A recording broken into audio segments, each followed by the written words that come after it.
Saludos, ¿qué tal? ¿Cómo siguen? Nosotros aquí dispuestos a ofrecerles una nueva cita con los encuentros digitales del Grupo Multimedia de Comunicación La Cerca hoy para hablar de autónomos. Hace poquito le teníamos por aquí, hace algunos meses. Vamos a ver cómo ha evolucionado la situación. Les presento ya a nuestro invitado, don Camilo Abietar, el presidente nacional de la OPA, la Organización de Profesionales Autónomos y Emprendedores. Bienvenido, ¿qué tal? Muy bien, muchas gracias, muy bien. Estamos en plena campaña electoral y no sé desde OPA cómo se vive en unas jornadas de estas características en las que se habla tanto de empleo, de propuestas, de autónomos también, un poco espectadores de lo que puede ocurrir el 25 de mayo. ¿Se creen lo que se dice? ¿No se lo creen? En OPA ya estamos acostumbrados a campañas electorales, son muchas las que hemos pasado. Y son muchas las propuestas que han hecho, todos los anuncios, pero claro, cuando pasan las campañas electorales, volvemos a la realidad y volvemos pues con los mismos problemas, con las mismas inquietudes y estamos hartos de que se nos venda la moto y luego la realidad sea otra distinta. Yo lo que sí pediría a los grupos políticos, a unos y a otros, que verdaderamente lo que pongan en los programas electorales que se cumplan, que lo cumplan, porque eso es una promesa ante la ciudadanía, ante colectivos, y es una promesa que se hace en papel, que se hace por escrito, que lo presentan, y eso hay que cumplirlo. Lo que no vale es hacer muchas promesas para ganar el electorado, para que nos suenen los oídos, nos regalen los oídos, y luego pues la mayoría de esas propuestas que van y esas promesas que van en los programas electorales solamente sirven para eso, para ir en los programas electorales. Entonces yo les pediría unos programas electorales más reducidos, pero que sean realidad las propuestas que hagan. ¿Se ha perdido un poco la credibilidad en los programas electorales?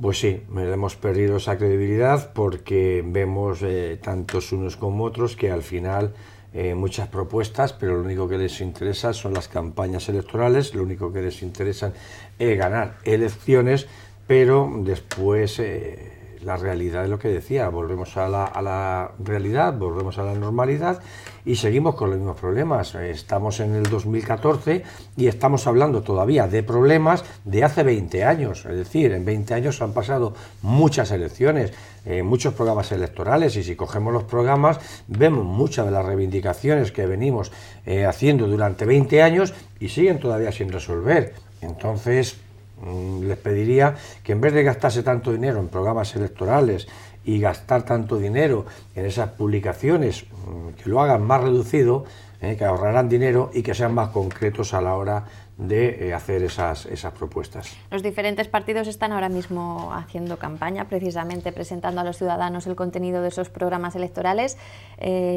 Camilo Abietar, ¿ha escuchado alguna medida que interese de manera especial al colectivo autónomo o están pasando muy por encima de quien crea la mayor cantidad de empleo en un país como España? Vamos a ver, España, en creación de empleo no hay. Entonces, ahora mismo estamos viendo que en la Unión Europea, en los países, está experimentando un crecimiento de empleo leve, en algunos también hay caída, pero es que en España estamos viendo los datos constantes y ahora mismo, por ejemplo, en el mes de febrero, mes de marzo, en marzo ha subido un poquito las altas en autónomos, pero en el mes de febrero es inferior al mes de febrero del 2013. Entonces yo pregunto, ¿dónde está esa recuperación? Y ahora mismo, por ejemplo, en Castilla-La Mancha, la creación de empresas en el primer trimestre de este año ha caído un 16%, cuando a nivel cómputo general en España en el trimestre ha subido un 3%, es decir, hay una caída considerable. Yo no sé dónde está esa recuperación. Entonces, cuando se nos dice que estamos recuperándonos, que este año es el de la recuperación, que hay pues datos macroeconómicos que apuntan a que vamos en el buen camino, ¿nos engañan? Los datos son los que, según quien los da, así lo enfoca. Entonces, esas radiografías se hacen, en muchos casos están dirigidas y están pagadas directamente por quien las encarga para que den unos datos que les sean favorables a ellos. Para mí los datos más relevantes y más ciertos es tirar de hemeroteca. Si nosotros ahora mismo, por ejemplo, en este mismo medio de comunicación, hace un año teníamos una entrevista donde dábamos unos datos, y donde yo decía claramente, señores, que el mes de mayo y junio, todos los años, abril, mayo, junio, todos los años, hay incremento de empleo, hay incremento de autónomos, pero esperemos a la prueba de fuego, que será en septiembre y octubre. ¿Qué pasó? Que llegó octubre y noviembre y nos puso en nuestro sitio. No había crecimiento ninguno, al contrario. Entonces, ahora mismo se está vendiendo el que hay crecimiento, pero porque estamos en una época de cara al verano, donde las contrataciones suben, donde hay más movimiento, por motivo de las vacaciones y todo, pero habrá que esperar a septiembre y octubre para que verdaderamente veamos si seguimos cayendo, seguimos recuperando, si efectivamente a finales de octubre vemos que no seguimos cayendo y que se van dando las altas más que las bajas, entonces efectivamente estaremos en la recuperación, pero habrá que esperar hasta septiembre-octubre. Ahora es echar campanas al vuelo y son datos que si cogemos y miramos años anteriores, siempre se repite la misma historia. ¿Hasta cuánto puede durar la sangría en el colectivo de autónomos? No, yo creo que ya la sangría no puede durar más. Los autónomos llevamos 7 años padeciendo esta sangría, más de 7 años, y en la actualidad, ahora mismo en el 2007, donde estábamos 3,5 millones de autónomos, en la actualidad estamos 3,050,000, es decir, 500,000 de autónomos en el cómputo general se han quedado por el camino. Bien, es verdad que ha habido años, han habido 120, 140,000 altas, pero en contra de 300, 400,000 y hasta 690,000 autónomos de baja en un año. Es decir, yo creo que esa sangría ya no puede ser ya mayor, porque estamos en una situación que los que han sobrevivido ya, pues difícilmente es que caigan, pero claro, todo depende siempre de lo mismo y es lo que venimos repitiendo durante mucho tiempo. Falta financiación. La financiación no llega a las pequeñas empresas, no llega a los autónomos.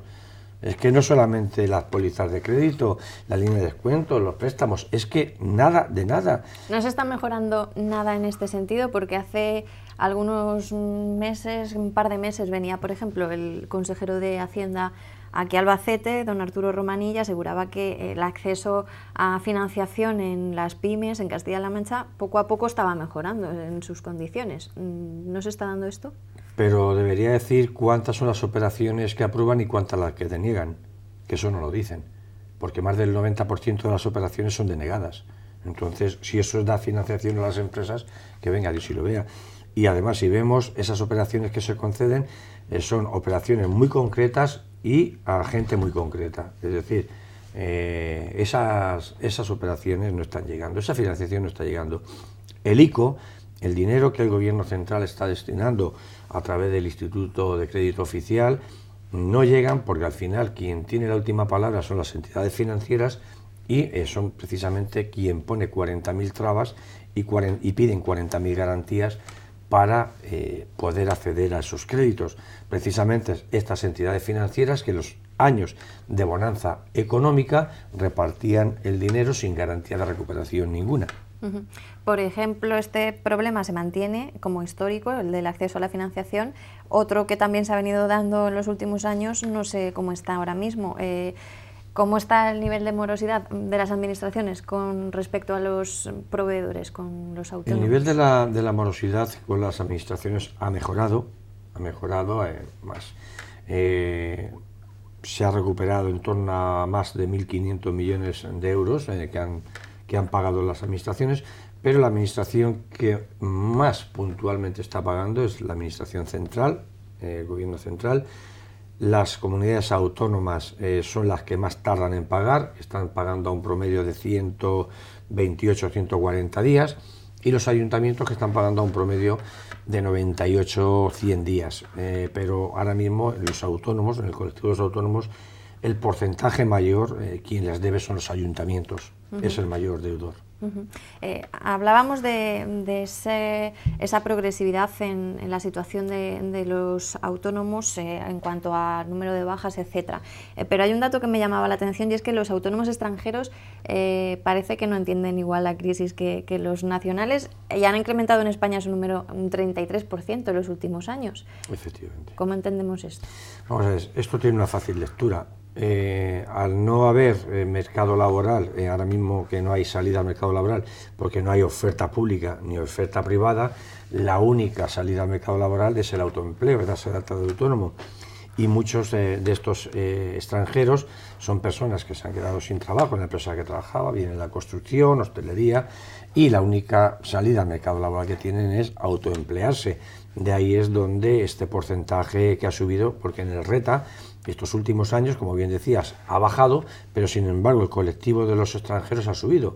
En la actualidad están 230.000 autónomos extranjeros en toda España, que ha subido casi un 32%, es decir, un porcentaje muy elevado teniendo en cuenta el descenso que ha habido en el RETA, y todo se debe a que no hay oferta de empleo ni público ni privado. Entonces es la única alternativa, pero cuidado también con eso, porque el autoemplearse por necesidad, el 50% del fracaso lo tiene garantizado. Es decir, antes de autoemplearse, pues mi consejo es que acudan por nuestras oficinas, donde les hacemos gratuitamente un estudio de mercado, un plan de empresa, un estudio de viabilidad, donde les ayudamos a poner en marcha su negocio.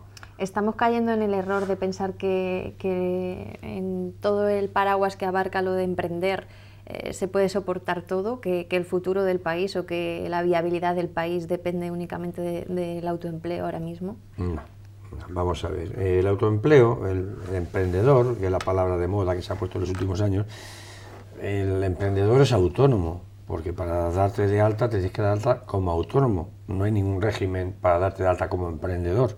El régimen legal es el RETA, el régimen especial del trabajador autónomo en la Seguridad Social, es decir, es el RETA. Que al final, ¿quién tendrá que sacar adelante de la crisis el país serán los autónomos? Sin duda alguna, como lo han hecho en otras ocasiones, y quienes están aguantando todo, porque ahora mismo las pequeñas empresas es quienes están manteniendo el tipo en referente a mantener puestos de trabajo. En la economía, lo poquito que se mueve se está haciendo a través de los autónomos, es el motor generador de economía y el motor generador de empleo. Es decir, al final tendrá que ser quien saca para adelante. ¿Cuánto tardará en salir el país adelante? Lo que los bancos tarden en ayudar a las pequeñas empresas. Porque si a las pequeñas empresas se le ayuda, si los créditos fluyen, al final pues empezará a recuperarse y a reactivarse el consumo, y esto es una rueda. En el momento que el consumo se reactive, empezará a funcionar todo, pero está todo estancado por parte de las entidades financieras. Por sectores donde hay más posibilidades de encontrar un camino beneficioso. Ahora, por ejemplo, que hemos tenido una Semana Santa con muy buenos datos en turismo y se prevé un verano bastante halagüeño también en este sentido, ¿se puede decir que en estos sectores es más propicio? Claro, en estas fechas es en el colectivo, pues sobre todo en la actividad hostelera, es donde en estas fechas se junta todas las altas, es decir, donde más contrataciones y más movimiento económico hay, pero simplemente, como decía antes, por la inercia del propio verano y por lo que conlleva todo el turismo. Es decir, porque vemos que en servicios, ahora mismo, por ejemplo, el paro en Castilla-La Mancha en servicios es el mayor, es decir, estamos hablando de 140.000 personas en servicios, cuando en la construcción han sido 30.000, es decir, estamos hablando casi 5 veces más de las personas que han ido al paro en construcción a la de servicios, es decir, servicios, porque claro, en servicios ahora viene la época estival y de servicios es donde están las contrataciones, donde hay más movimiento, pero también es luego donde más bajas existen, es decir, que al final el colectivo de servicios, la actividad de servicios, pues tiene mucho que ver con la hostelería, tiene mucho que ver con la restauración, y ahí es donde hay un movimiento importante.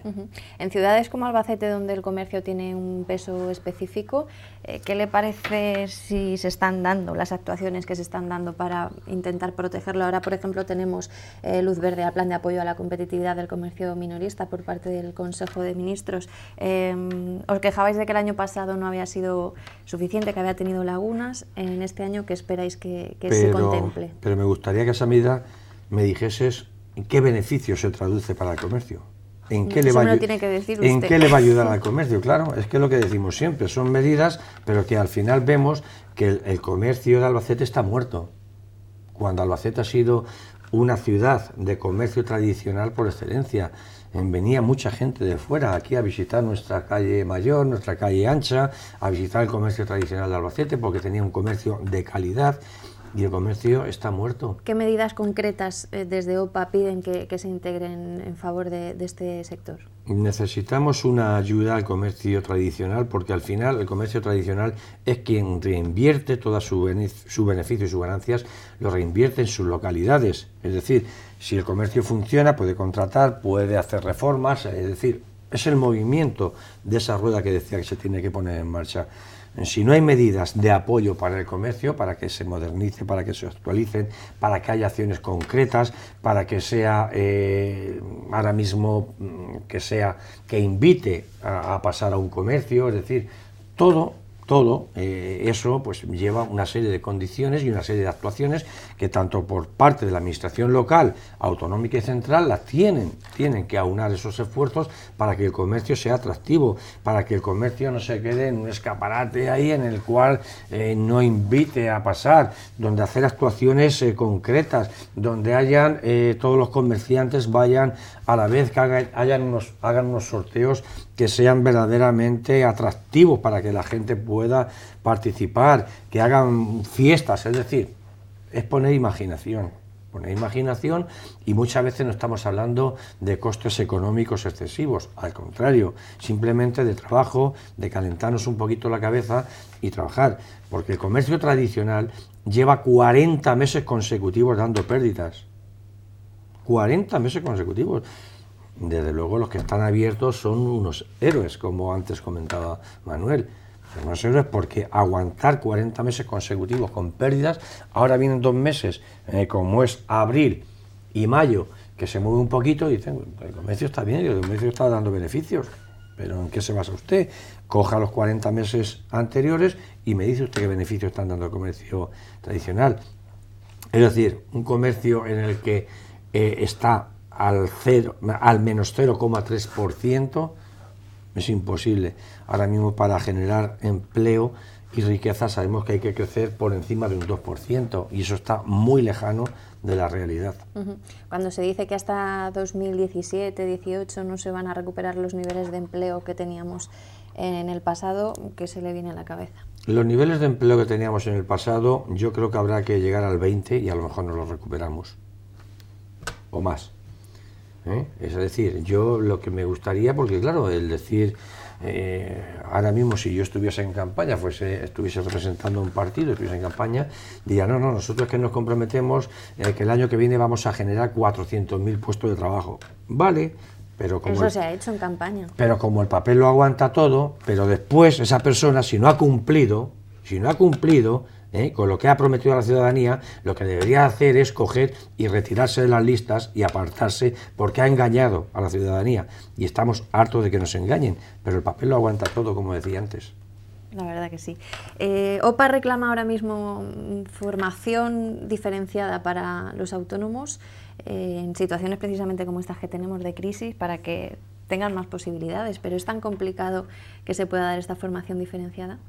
No es complicado, es simplemente voluntad política para poder llevarla a cabo, es decir... ¿Qué puertas están llamando que no se les están abriendo para que haya voluntad? Además, nosotros se lo hemos dicho directamente a la propia ministra de Trabajo, es decir, a la ministra de Trabajo, al director general, a la secretaria de Estado, es decir, se lo hemos dicho, y no dicho, sino además se lo hemos presentado también, propuestas por escrito, es decir, hace falta una formación específica. no dar formación por dar formación, porque así pasa en los casos que estamos viendo, ¿no? Pero una formación específica donde hay oficios que se están perdiendo. Y esos oficios hay que recuperarlos.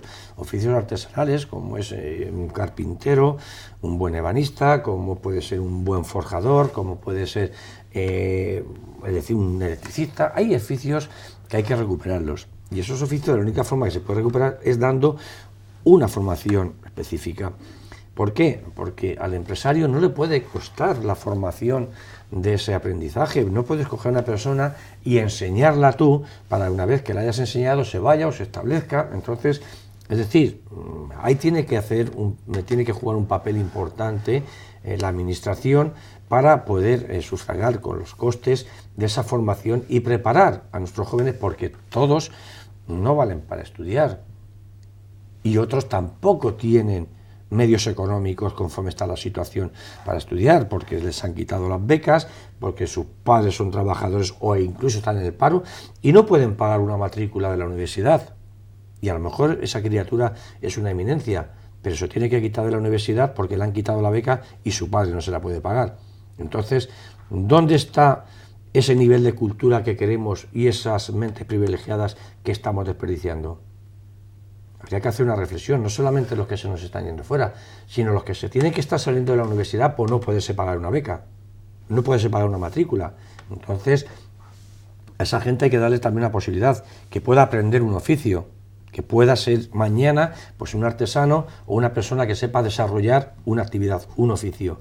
Y yo creo que hay que dar salida, y esa es la formación que desde OPA estamos pidiendo, una formación específica para que el día de mañana puedan ser unos profesionales totalmente titulados y además unos profesionales que manejen su actividad. Hasta el momento, ¿qué respuesta le están dando a esta petición?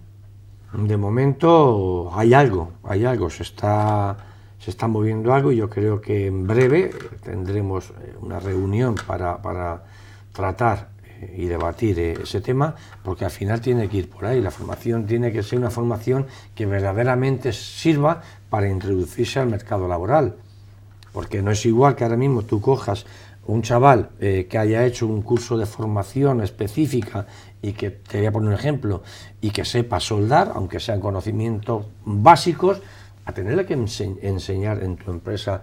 En principio, primero tienes que ponerle a una persona, que tienes que poner a un empleado que ya está perdiendo el tiempo para enseñarle a soldar a esa persona, cuando si viene ya con unos conocimientos mínimos, pues algún trabajo puede empezar a desarrollar y él mismo se podrá ir formando en esa empresa. Entiendo que sería una especie de potenciación de la formación profesional que existe ahora mismo, ¿no? Efectivamente. Ampliar la capacidad de recepción de alumnos, quizá que tenga ahora mismo. Y que ese dinero que se emplea en formación verdaderamente sirva para que esas personas salgan formadas y puedan abrirse camino en el mundo laboral.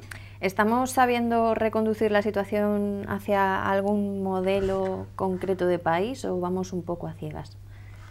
Yo creo que ahora mismo el modelo que tenemos en nuestro país, ahora mismo por la actividad que estamos padeciendo, yo creo que esto está muy mal, no se ve reconducción de ningún tipo, porque ahora mismo si tuviésemos una línea clara donde se puede ver un crecimiento o se puede abrir una puerta para ese posible crecimiento, pero yo el crecimiento no lo veo por ningún sitio. Yo no veo una recuperación por ningún sitio. El modelo de país se tenía que haber reconducido hace años, porque en España hemos estado apostando por un modelo productivo caduco, modelo productivo que nos ha llevado pues a la situación que hemos atravesado y que todavía nos queda por pasar, que ha sido pues el modelo del ladrillo, el modelo de la construcción, un crecimiento económico caduco que otros países pues tomaron las medidas antes y están funcionando mejor que nosotros. Yo creo que eso nos tiene que servir de experiencia para conducir el país a un modelo de una producción pues más segura, como es la industria, invertir en I+D para nuestras empresas, hacerlas competitivas. Yo creo que es por ahí por donde hay que reconducirlo y dejar ya el modelo del ladrillo. Señora Vietar, ¿qué ha pasado con el IVA de caja? ¿Por qué está fracasando?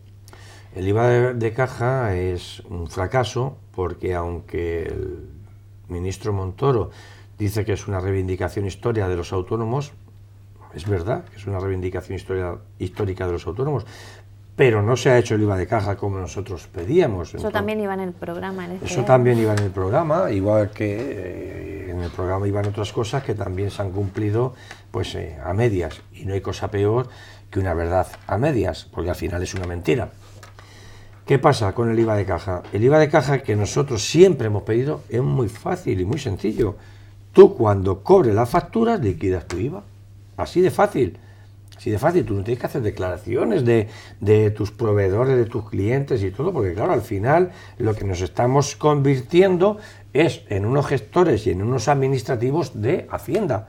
Es decir, nosotros lo único que queremos, y de hecho, en el IVA de caja, solamente 20.000 autónomos, 21.000 autónomos y pymes se han acogido al IVA de caja, es decir, que no llega ni al 1% del total.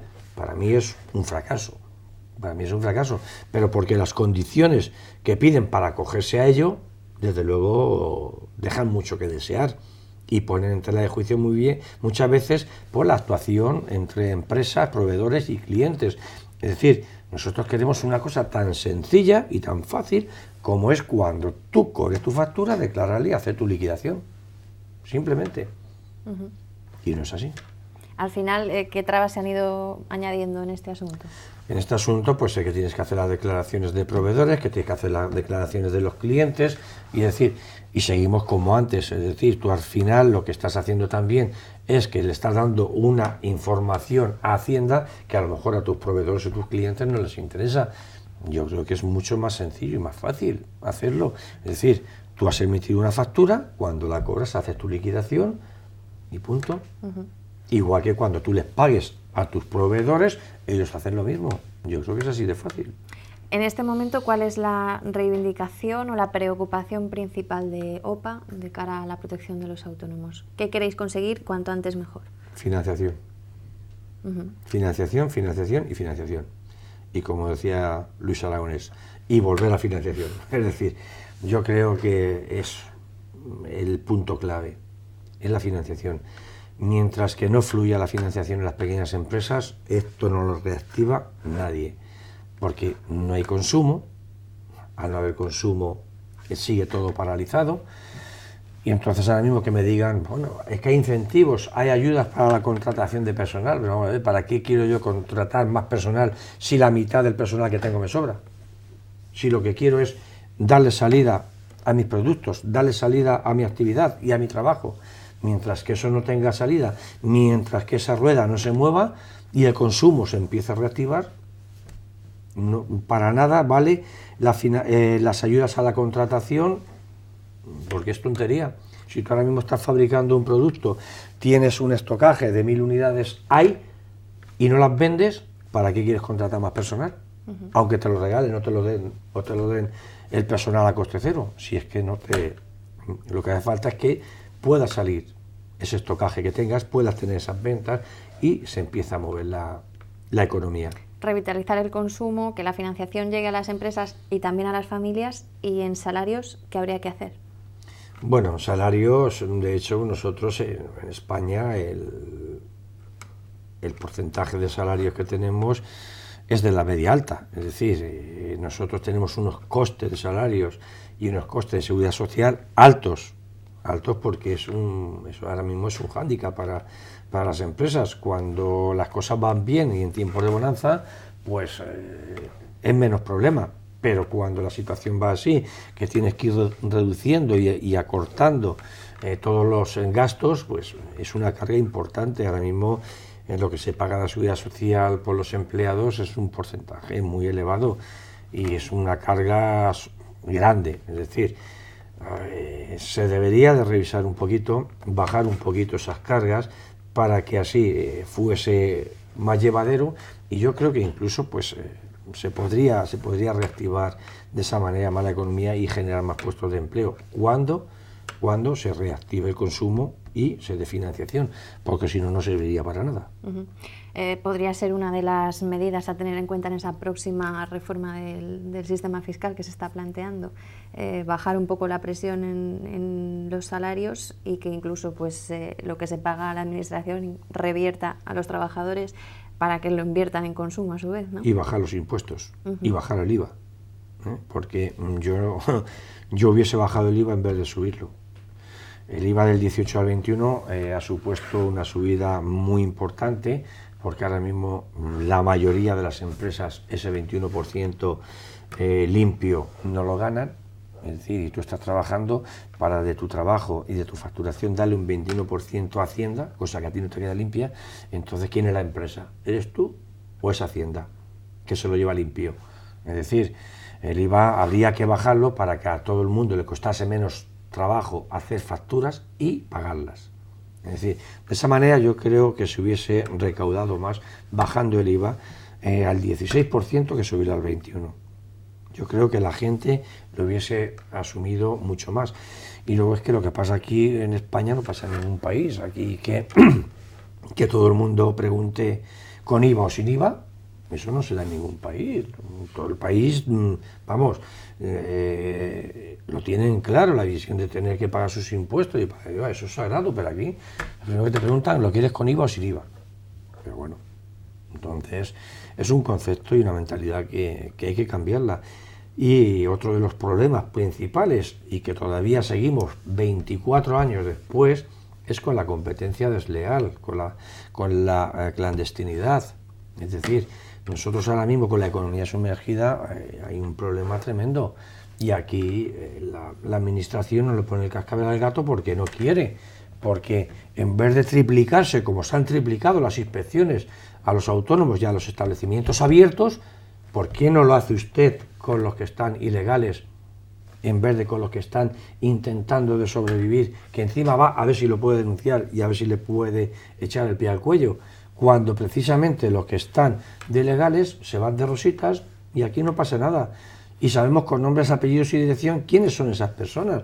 Si la administración no interviene es porque no quiere, porque nosotros nos hemos blindado muchas veces a dar esos nombres, esas direcciones y decirles quiénes se lo están haciendo, porque somos quienes mejores conocemos los que nos están haciendo esa competencia desleal.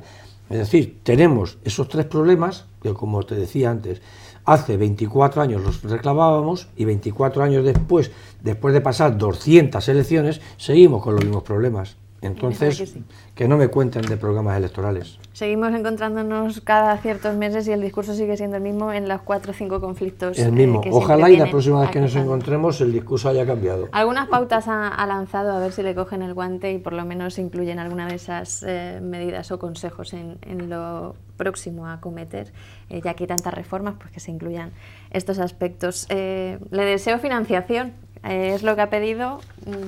Gracias, como siempre, por haber visitado las instalaciones de la Cerca y suerte, sobre todo ánimo de cara a esta segunda fase del año. Gracias a vosotros y, como siempre digo, la suerte es el trabajo diario. El que espere que la suerte le sonría lo tiene muy difícil. La suerte para un negocio y para una empresa es el trabajo diario, intentar hacer las cosas bien e intentar no equivocarse en las decisiones que se tomen. Esa es la suerte. Que sí. Camilo Abietar, un placer como siempre tenerle aquí y repasar de su mano la situación que, como ven, no varía prácticamente nada del colectivo autónomo. Él es, como saben, el presidente nacional de la Federación de Organizaciones de Profesionales Autónomos y Emprendedores, que está muy de moda el término, pero hay que incluirlo también porque para eso está de moda. Hasta aquí la entrevista junto a él. La pueden ver cuantas veces quieran a través de nuestra web, lacerca.com. No se alejen demasiado porque nosotros seguimos contándoles cosas.